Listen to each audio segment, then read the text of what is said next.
ఈ అరటిపండు అనేది ముఖ్యంగా గ్యాస్ రాదు, తేలిగ్గా డైజెషన్ అవుతుంది, తక్షణ శక్తిని ఇస్తుంది, మంచి పోషకాలని, ఎక్కువ పొటాషియంని ఇస్తుంది. దీనివల్ల బీపీ లాంటివి తగ్గటానికి కూడా చాలా మంచిది అంటుంటారు. అందుకని రక్తనాళాలని రిలాక్స్ చేయటానికి బాగా ఉపయోగపడుతుంది అన్నమాట. అంటే మనకు ఈ అరటిపండు అనేది కాస్త గ్యాసు, కడుపులో మంటలు ఉన్నప్పుడు కూడా తింటే అందులో ఉండే తీపిదనం, అంటే మెత్తగా డైజెషన్, తేలిగ్గా డైజెషన్ అయ్యే గుణం వల్ల పొట్టకి ఇరిటేషన్ లేకుండా మంచి ఉపయోగాన్ని కలిగిస్తూ ఉంటుందన్నమాట.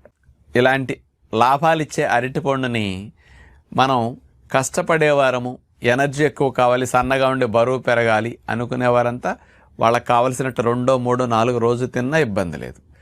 మిగతా వారు మాత్రం ఈ ఎక్కువ శక్తినిచ్చే అరటిపండు తిన్నప్పుడు బరువు ఎక్కువ ఉన్నవారు, షుగర్ ఎక్కువ ఉన్నవారు ఇతర తీయటి ఫ్రూట్స్ని కట్ చేసి ఇది ఒకటి తింటే సరిపోతుంది అన్నమాట. అది